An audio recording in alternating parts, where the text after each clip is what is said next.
Hey guys, I'm just down at a rental place because I'm swapping my van over.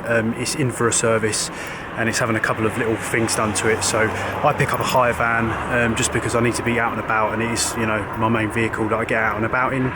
I've got a Transit Connect, but I'm going to be using in the short term the Transit Custom, so it's a bit bigger.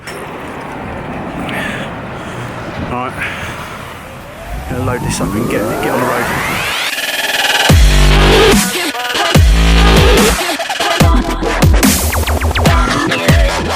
So I've been given this van by First for Vans. They're based in Hawley near Gatwick, and they sell vans. They also do rentals and various other things van related.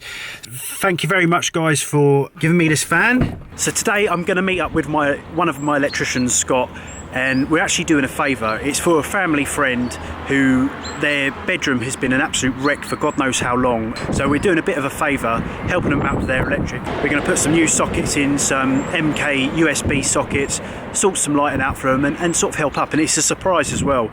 So I like to help out now and again. I don't, you know, I try to help where I can. I don't like people taking a mick, obviously, but you know, where I can give and help, I'll always be up for that. These guys, I'll put a link in the description below where you can visit their Facebook page. They've got a website, and I believe they've got a YouTube channel as well.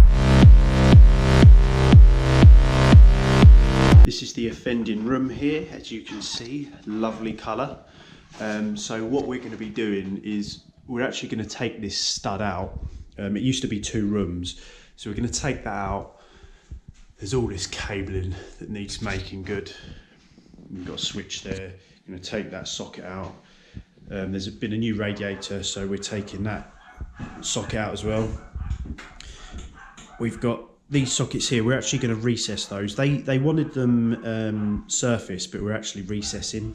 And then this wall back here, they're actually going to stud off that because they're going to sound insulate it. So we're going to run the cables in the stud work, and we're going to have a bed there and then a couple of sockets either side and wall lights, so we can sort of utilise the sockets there.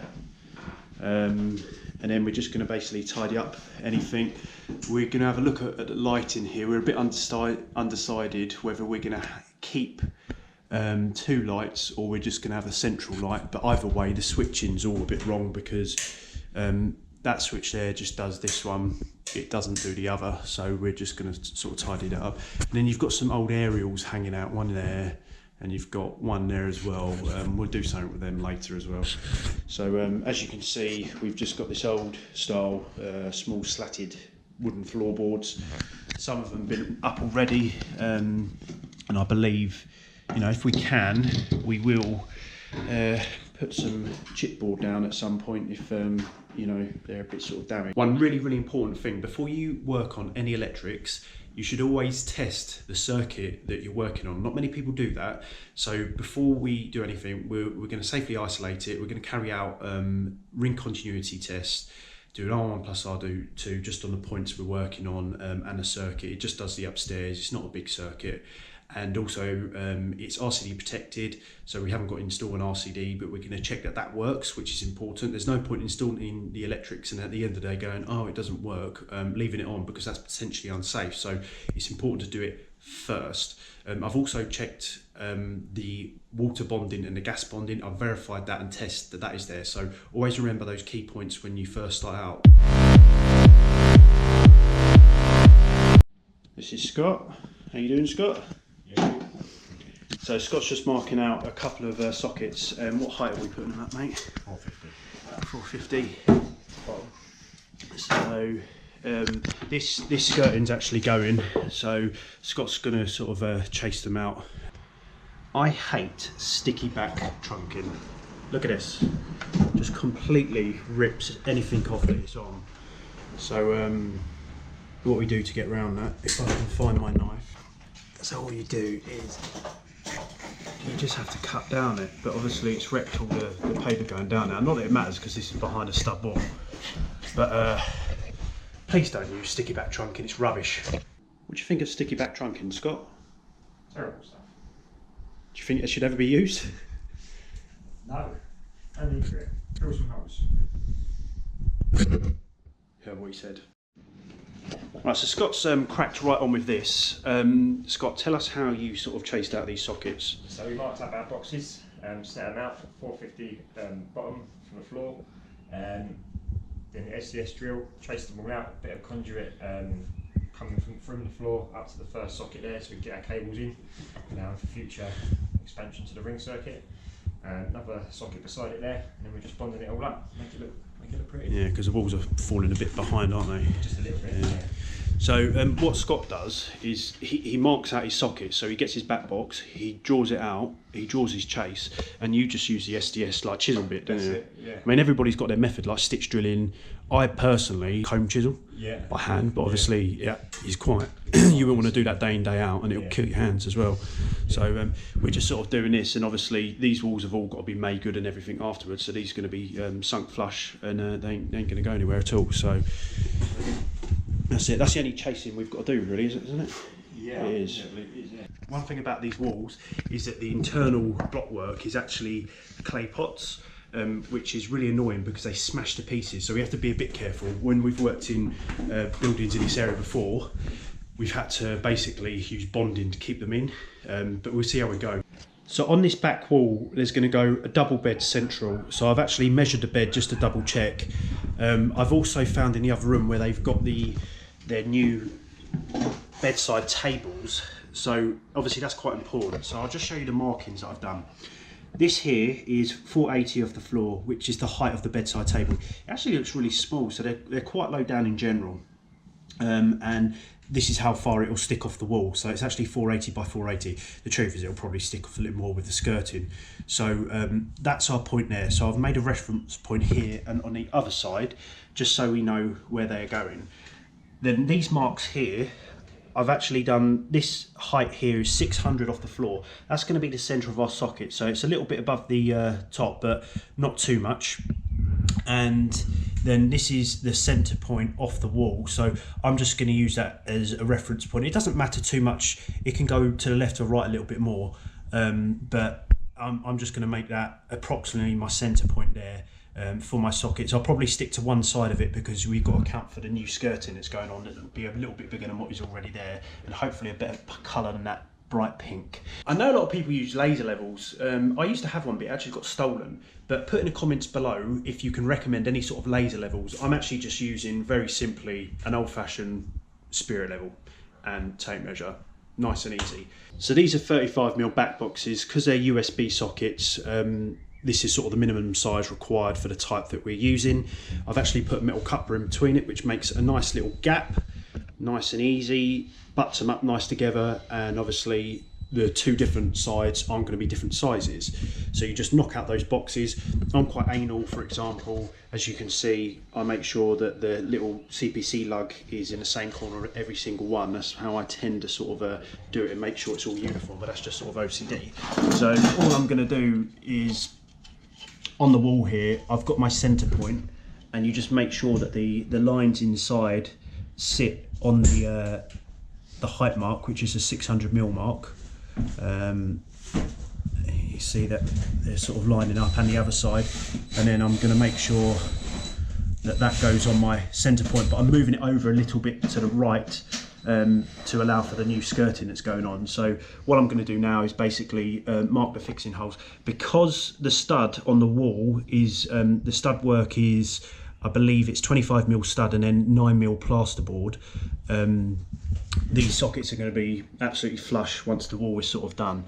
So I'm just going to screw them on, and then we'll put some conduit going into the bottom of them, but I'm going to knock out my holes for the conduit first. I'm using these 2" by 10 screws with red plugs, just because the walls are a little bit flimsy with the clay pots, so these sort of do the job a little bit better.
slack, but not too much. And what I've seen some people in the past do is when they're making off all their cores, they cut individual cores, but you might as well just have them all together, snip them all so they're the same size. It makes it easier to terminate them, and then I just leave them long enough, you know, about that, and I'll bend them over, and obviously you put your sleeving on and everything, and you'll find some of the older cables, if it's black and red, it's a little bit harder to strip.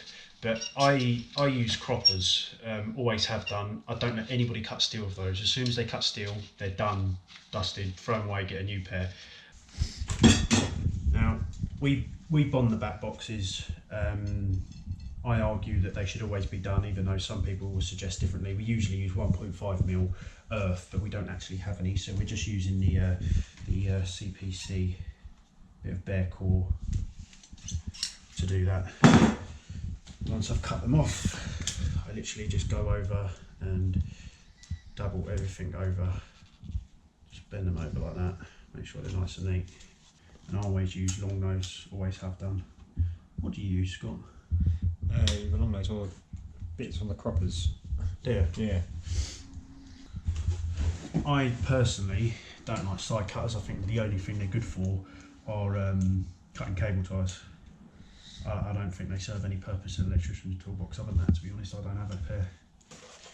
So we've got these MK USB sockets.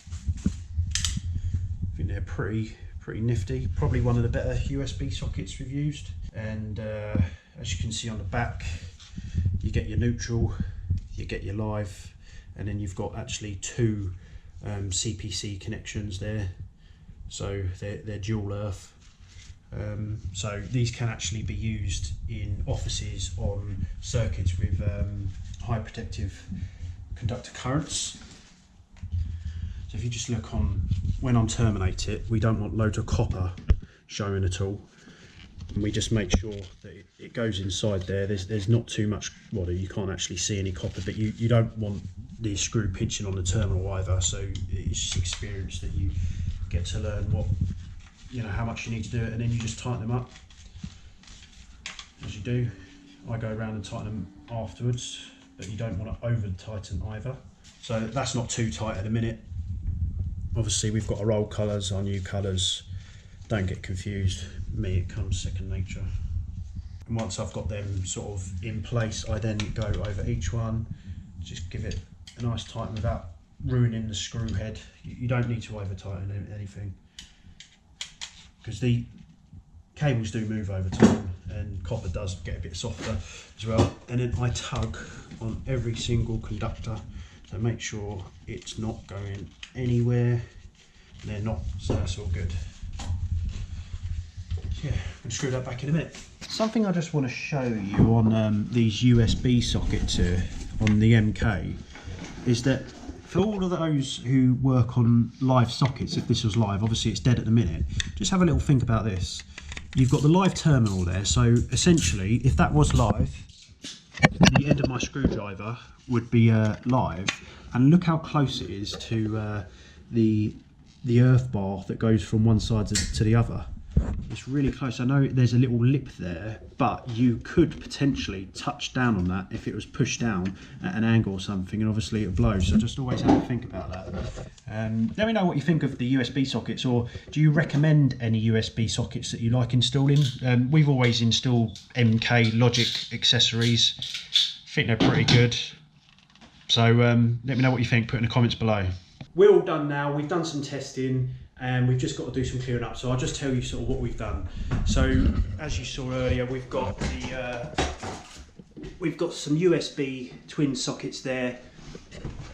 We've run some 20mm conduit, and I've done that for future proofing, so in the future they can just pull cables back up there sort of nice and easy.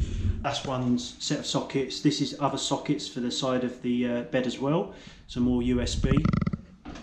And this is what Scott done. So we've put some bonding in there. All these walls are going to be plastered anyway, so we've just sort of tidied that up and left them on. So these are good to go. It looks much better than, you know, the surface mounted sockets that should be chased in really. With the lighting, we've sorted the switching out. So the old switch line come from here, so we've joined it all upstairs and pulled cables back and sort of redone it up there. And so now we've got these two lights come on with the single switch at the back over there by the door. So it's a single switch. Now we've also got some conduits that go down here. Now these are for some wall lights. So I know they wanted some wall lights that have like a little pull cord or a little touch switch or something. So these have lighting cables, they're permanent supplies in there ready off the lighting circuit. So we've got one there and we've got one here, and also that's great for the future. So if they ever want to replace them or rewire them or whatever, that you can pull the cables down from the ceiling. It's quite accessible. So that's what we've done in general. We've sorted out the ring, we've actually pulled legs around, we've pulled sockets out, we've also got rid of this one here. There was a surface mount. I mean, look at the state of that. That's the existing. We've actually just kept that there, to be honest. They didn't, I know they don't want this because this is going to be behind some wardrobes or to the side of it. So I don't know, but I thought we might as well keep that. They can get access to it. And then we've ripped this one out because, yeah, it's just not needed. There were some aerials, obviously. There was one coming out the ceiling there, and there was another one over the other side. What we've done is we've pulled them back. One of them we've ripped out because it's not needed, but there's a cupboard next door in the bedroom next door. We've actually pulled the cable down in there ready, and it's ready to come through the wall. So in the future, if they do want a telly on the wall over there, it's ready to go. It can go surface mounted. We can chase it in, obviously, if they want to. So that's pretty much it, really. It's all pretty straightforward. We've done this. It's taken us all in all 5 hours. We started at 8 o'clock this morning. Yeah, 5 hours, got all this. We've just got a bit of tidying up. I always leave about an hour to tidy up, but to be honest, we're going to get this done much quicker because we've kind of been, you know, doing little bits as we go and taking it out. Now, one thing I want to make a point of, now this wall behind me, that's going to be a stud wall. So they're going to stud the wall off and they're going to put soundboard or insulation in between and then boarding. So we've actually got the sockets here, and we've got them so that they're ready to use and safe. Now, some of you may argue, and also here, you'll be like, well, hang on a second, because how are they going to put the boarding on? But the truth is, we can't walk away from this job without leaving safe electrics, because, you know, there could be kids in here and stuff like that. So what a lot of people do is they just leave them in connector blocks or whatever and tape them up, but you shouldn't be doing that. So what I'm going to do is, when they're ready to put the boarding up, I'm going to come back, I'm going to isolate the circuit, drop them off, help offer up the board, and then I can, you know, re-terminate the sockets afterwards. So we're doing it in a safe way without leaving any sort of single core cables or anything like that. Now, there probably are some products out there, I believe, that can sort of sit back and, you know, as a little barrier, which is great, but I don't have those, I don't need to, and it's not too much of a hardship for me to come and do this anyway. Right, so we're going to wrap up. I hope you've enjoyed this video. If you've got any comments, put them below. I want to hear from you like usual. Now, this is just a typical, I mean, I don't do much house bashing. Quite enjoyed today, but I'm looking forward to the weekend as it is. It's a bit of an early one for us, which is incredibly rare, but it's the way it goes. Thank you for watching. Please subscribe if you haven't done so already, and hit the bell button, and I'll see you in the next one. Goodbye.